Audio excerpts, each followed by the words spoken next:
financial problems, elder law, tax problems, business matters, divorce, personal injury, bankruptcy, your life, your reality. Life is complicated. There is the law and there is reality. Welcome to Law and Reality, sponsored by Thav Gross. Now here's your host, Ken Gross. Welcome to this segment of Law and Reality. Today's topic is Solving the Tax Problem, Part 2. First off, good morning, Jenny Lingle. Good morning, Ken. Good to be here. We've got you back because we talked a couple weeks back. We were dealing with tax problems, and we didn't get through the whole topic because David has tax issues, and we said we'd continue it, and this is the continuation. Before we get into it, I want to say good morning to Jeff Kirshner. Ken, thanks for having me back for Part 2. I was here at Part 1, and I would never miss Part 2.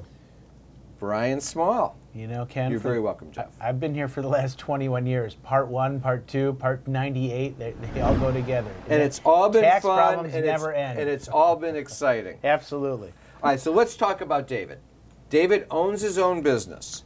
He's very aggressive when it comes to the preparation of his tax returns. He does file on time. This is good. If you remember the last show that we were talking about tax problems, we were focusing on this issue of failing to file your tax return on time in 3 circuits, can result in precluding you from any right to filing a bankruptcy to discharge the taxes. Plus, failing to file your return on time ends up putting you in a situation where you pay up to a 25% penalty. That's not David's issue. David is very aggressive in how he prepares his tax return. He doesn't keep any double entry bookkeeping records. He provides his accountant with statements listing his expenses for each year. Let's say he's ultra aggressive on claiming expenses, and he's somewhat sloppy when it comes to reporting all of his income. Here's his problem. IRS has come in and audited his returns for 2015 and 2016. They've claimed that he underreported his business income by $195,000. They have denied deductions of $125,000. The audit claims a deficiency of $320,000 plus a 50% fraud penalty plus interest.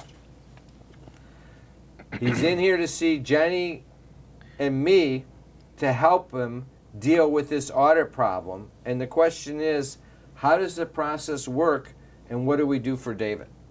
Well, the first thing is, it would be great if David came in when he got the letter.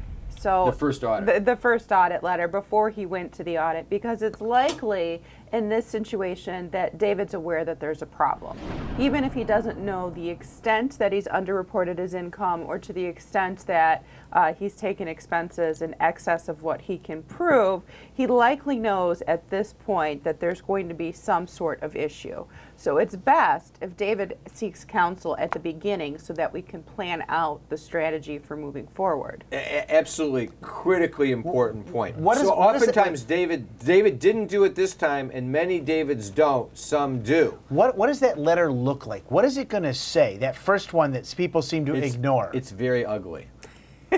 It's a short letter, but it's a very ugly letter. I mean, people get correspondence all the time, and if you're in that mode where you're not paying your taxes, you get tons of letters from the IRS. Well, what are you looking for? This letter is actually going to schedule a meeting, an in-person meeting. It's not just going to be a standard letter saying you owe X. It's going to say you need to meet in our office on such and such date. I may show my age, but do any of you know what paregoric is? Have you ever heard of it? I'll go with no. Paregoric is an old medication cough syrup that you used to take if you were nauseous. Oh. And it did one of 2 things when you would take it. This is when I was a kid. You would either vomit within 3 minutes or your stomach was settled. The audit letter that comes for David with his background, when he reads that short paragraph scheduling the conference, is what I call a paregoric letter. I bet it does not settle your stomach, though. And I bet you It creates nausea right off the bat. ginger ale doesn't help either. So Yeah. So the first thing that I unfortunately have a lot of clients say, well, I want to hire an attorney, I don't want to go, I'm just not going to cooperate. For the most part, at some point, if this is an in-person audit, you're going to have to show up and answer questions. And there's a standard list of questions that the revenue agent or auditor is going to ask you regarding your business, trying to figure out how you operated and where there might be errors on the return. So here's where we go kind of in the discussion on two roads. Because road A would be if David came into us at the beginning of the audit, before this process started, we would be adopting a strategy along certain ways to protect him as much as possible, including what he says and how that interview is handled, versus door B is David did it all on his own, or David used his accountant only, and his accountant wasn't very well versed in handling important big audits, and now David's in here because he's got the letter, which is a different letter. What letter does David have when he's telling him he owes $320,000 plus a 50% penalty? Well, at that point, he would have we call it a 90-day letter or a notice of deficiency.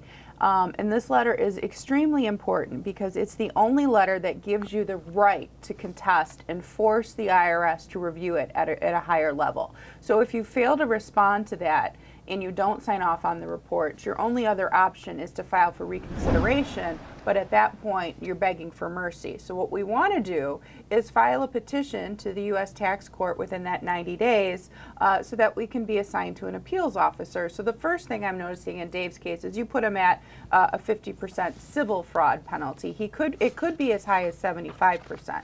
And I find typically the revenue agents, when they decide to assess a civil fraud penalty, will put you at the 75%, which is the highest range. By going through the appeals office. So we just put it in numbers. That means $320,000 plus, if it's 50%, another $150,000. If it's 75%, it's another $225,000.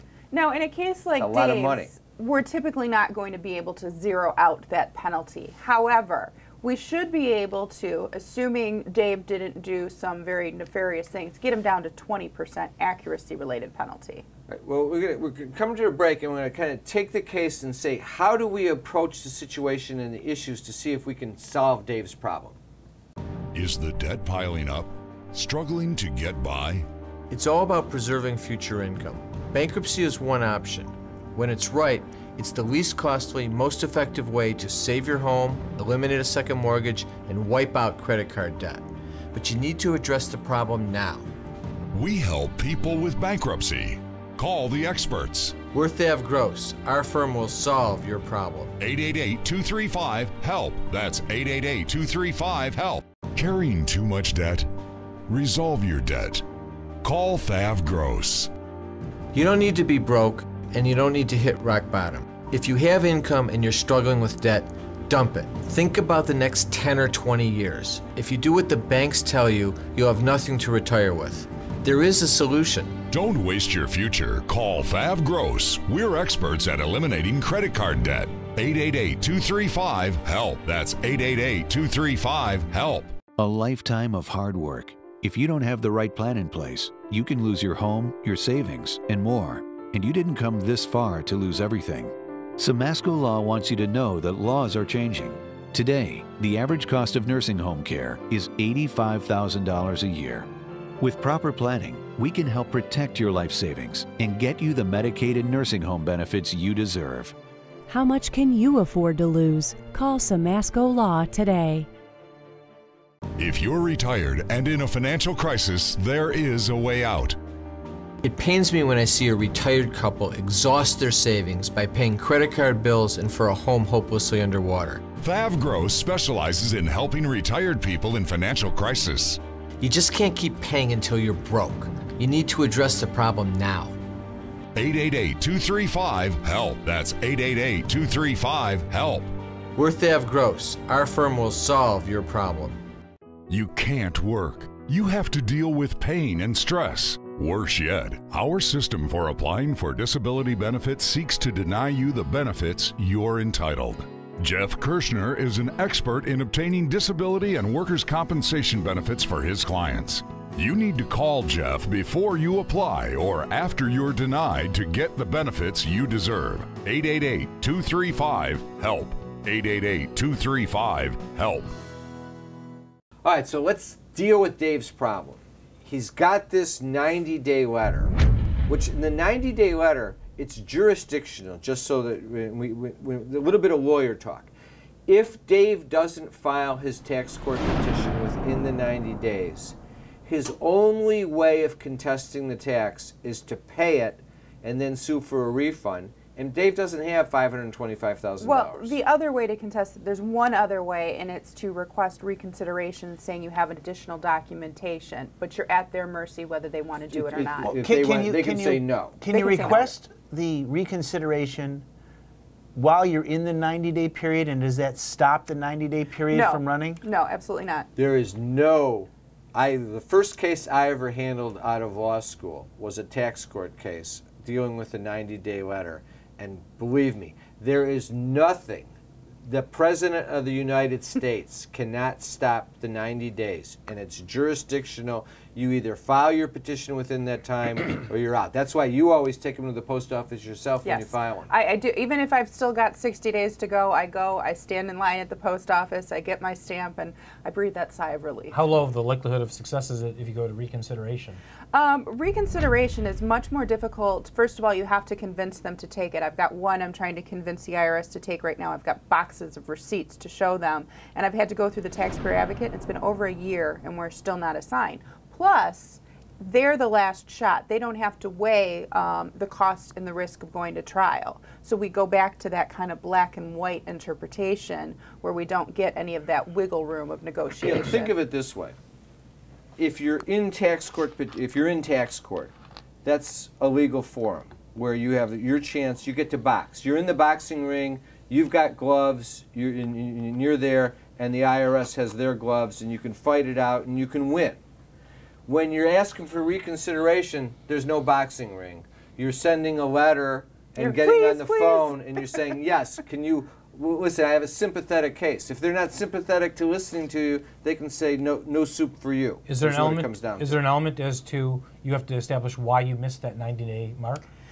No, they don't really require that for reconsideration. But I find it's very stressful getting there, and the first part to just get them to look at that. But once they do, they're still, I would say, more skewed towards the revenue agent saying, well, tell me why the auditor was wrong. Whereas when you get to appeals, it kind of is almost like a fresh start. Let's take a look at this again. All right, so we filed our tax court petition. All right, so Dave is now looking at it, and Jenny and I are going over the audit report, and we've talked to Dave and Dave's accountant, and we've gathered the records.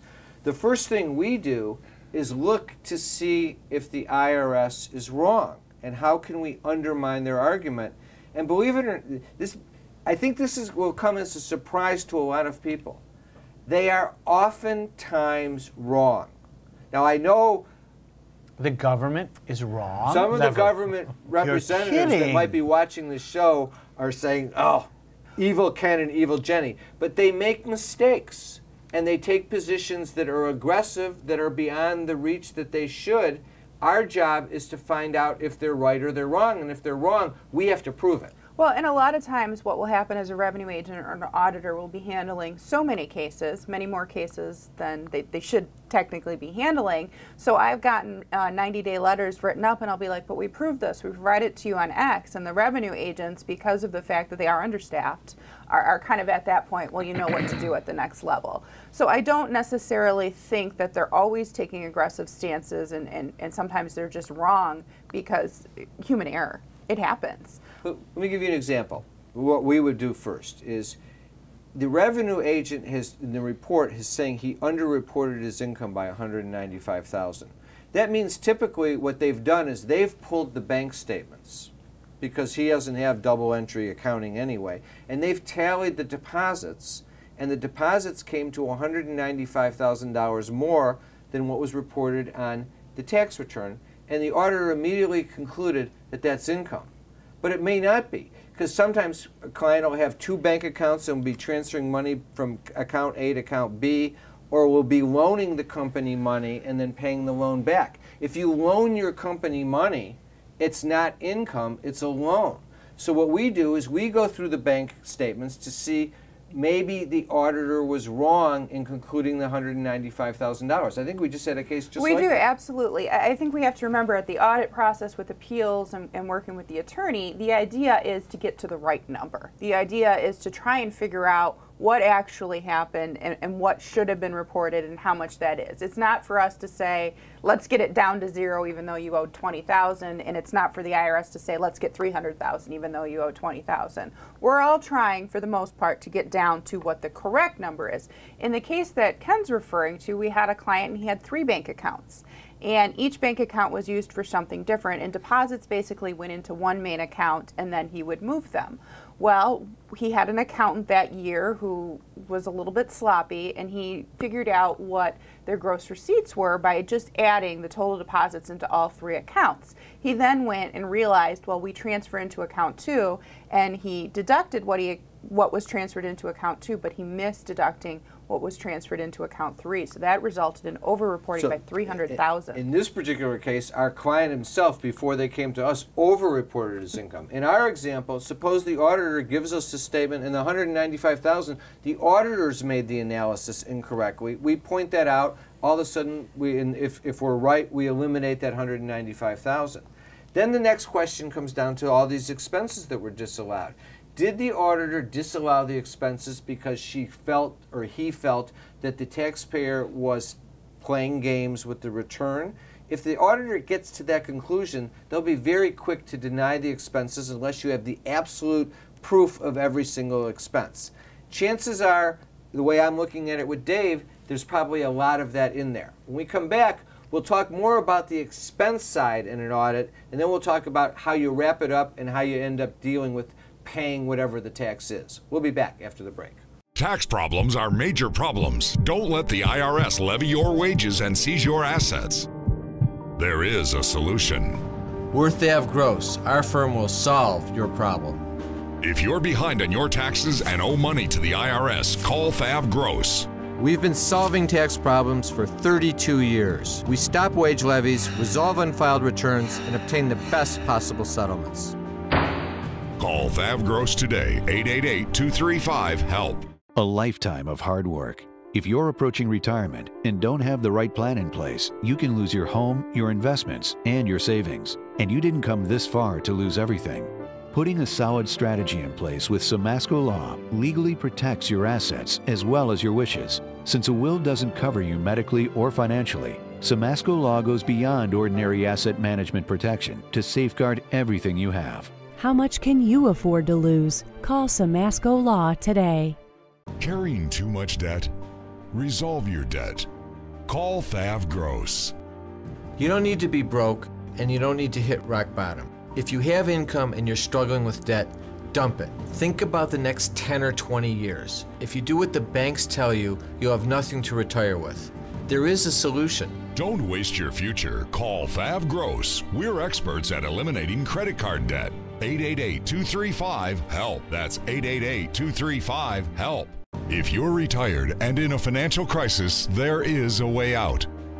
It pains me when I see a retired couple exhaust their savings by paying credit card bills and for a home hopelessly underwater. Thav Gross specializes in helping retired people in financial crisis. You just can't keep paying until you're broke. You need to address the problem now. 888-235-HELP. That's 888-235-HELP. Worth Ave Gross. Our firm will solve your problem. Time for announcements. I want to remind our viewers to listen to us Tuesdays 11:30 and Saturdays 7 a.m. for Law and Reality Live on Praise 102.7. On Thursdays 3 to 4 p.m. Law and Reality Now on 9:10 a.m. Be sure and sign up for our monthly contest. Free $50 Visa gift card, Law and Reality hat, and copy of my book, Dump Your Debt. Go to the websites, click on the link, and you can sign up. We have seminars coming up. On Wednesday, April 25, 6 to 7:30 p.m., How to Avoid and How to Survive Probate. Estate planning is a must.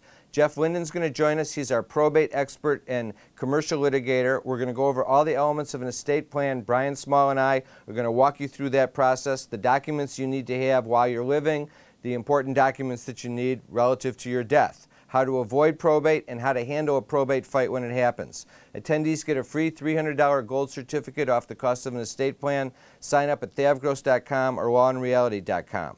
Then on Wednesday, May 9th, 6 to 7:30 p.m., Freedom Means Being Debt-Free. We're going to have a debt relief seminar focusing on all the means and methods that we use to eliminate debt, solutions with bankruptcy, solutions outside of bankruptcy. The focus is not as much on eliminating debt as it is on preserving your future income. Jeff Kirshner will join us for a special segment addressing disability claims and workers' compensation. Attendees get a free copy of my book, Dump Your Debt. Sign up at thavgross.com, lawandreality.com, or call 888-235-HELP. Want to remind our viewers you're always welcome to come to Thav Gross for a free consultation. Just go to the websites, click Help, or call the office at 888-235-HELP. Debt issues, tax issues, estate planning issues, business issues, probate issues, elder law issues with Pat Simasko, disability issues with Jeff Kirshner. It's all available to you. Just go to the websites, request the consult, or sign up or call 888-235-HELP. Also, go to the websites for free reports. There's a great report on how to save your home from foreclosure, business formations and loans and grants for small businesses in Michigan, and the Retiree's Guide to Social Security by Pat Simasko. I want to thank our sponsors, Thav Gross, Simasko Law, Jeff Kirshner Law. Now back to the show. Is the debt piling up? Struggling to get by? It's all about preserving future income. Bankruptcy is one option. When it's right, it's the least costly, most effective way to save your home, eliminate a second mortgage, and wipe out credit card debt. But you need to address the problem now. We help people with bankruptcy. Call the experts. We're Thav Gross. Our firm will solve your problem. 888-235-HELP. That's 888-235-HELP. You can't work. You have to deal with pain and stress. Worse yet, our system for applying for disability benefits seeks to deny you the benefits you're entitled. Jeff Kirshner is an expert in obtaining disability and workers' compensation benefits for his clients. You need to call Jeff before you apply or after you're denied to get the benefits you deserve. 888-235-HELP. 888-235-HELP. Tax problems are major problems. Don't let the IRS levy your wages and seize your assets. There is a solution. We're Thav Gross. Our firm will solve your problem. If you're behind on your taxes and owe money to the IRS, call Thav Gross. We've been solving tax problems for 32 years. We stop wage levies, resolve unfiled returns, and obtain the best possible settlements. Call Thav Gross today, 888-235-HELP. All right, so back to Dave. All right, so Jenny and I were able to analyze it, and let's go on the assumption that the $195,000 overstated income is now reduced to $40,000 of understated income. Now we're looking at this $125,000 of expenses were denied. They denied everything. They denied all of his auto expense. They denied all of his legal expenses. But there are expenses there. The question is, does this happen, Jenny? Do they just deny things arbitrarily? Wait, before you even answer that, what happens to that 50% penalty that they assessed? You just proved that it wasn't $195 understated. It was down to $40,000. And that's sloppy, but it doesn't seem to be outrageous. Gives us a better platform to argue that maybe this should have just been the accuracy-related penalty, which is more of a 20% penalty. Understand something. $40,000 of understated income isn't peanuts. Right. No, but compared to 195. But compared to 195, it's just, but 195, only 40. He didn't do anything wrong. But the tax on $40,000 is a whole lot less than the tax on $195,000. Absolutely. Well, $155,000 difference. Yeah. Times up to 75% in terms of the penalty. So, but my question is on expenses. How do they deal with it? You know, like I know the classic one that you and I always talk about is you're a trucker, and the auditor denies all of your fuel expense because you don't have the receipts.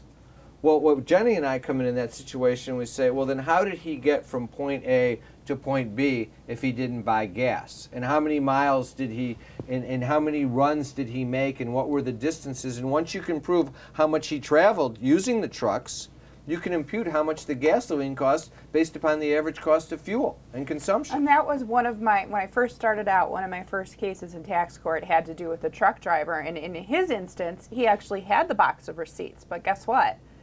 Really cheap ink is used at the gas station. We open the box. Oh, they're all faded? They're so faded. smeared. It was holding them up to the light. I mean, there was absolutely no way to see what 90% of them were. So the revenue agent, and instead of being compassionate about that and looking at that, just forget it. You're getting zero. So in that case, you go in, and the first step we're at is we're negotiating in tax court with an appeals officer. Mm-hmm. That's the step that they put you to, and it's kind of like a non-binding process to try and see if you can come to a settlement on the case. Sometimes we're able to settle with appeals. Mm-hmm. Sometimes we're not. If we're not, then it goes to district counsel, the attorney for the government who's going to try the case. And that conference comes close to trial. And then we negotiate there. The thing that people need to realize is litigation is complicated on both sides, and there's always a motivation to settle. The government will also settle. The government will not settle just, quote unquote, to avoid litigation, because they have unlimited resources and they have a duty to impose and pursue their tax laws. But it goes beyond that. The attorney doesn't really want to try the case. So if you can find grounds to bridge the gap and settle, you can. So oftentimes we're not able to settle at appeals because we think we can get a better deal with district counsel. You push it to the edge, and then on occasion you have to try the case. But the important thing to know is you don't just accept the letter. Let's conclude on Dave's case. We got the expenses down from $125,000 to $25,000 of overstated expenses, and there's only $40,000 of unreported income. He's got $65,000 liability now on tax. Well, his tax would actually be lower if that's $65,000. So it's a $20,000 liability. Right. You think we can get his? What are we going to do about his penalty? We're going to try and get at that point. I think they're going to give us the accuracy-related penalty at 20%. But we've come so far down on this case, and the reality is, some of these things that were disallowed, he likely had. We just can't prove it. So we may be able to request abatement of the penalty in this case. Here's how we're going to do it. We're going to vote and decide Dave's fate on the penalty. Do you vote to abate or 20%? Abate. Abate. Well, I would like it to be abated. It's unanimous. We're going to abate Dave's entire penalty. He has no penalty. So here's what you need to know. Thav Gross will waive your penalty, but the government may not. We have to convince the government it's the right thing to do. Have a great week. We'll be back next week with Law and Reality. Thanks for watching.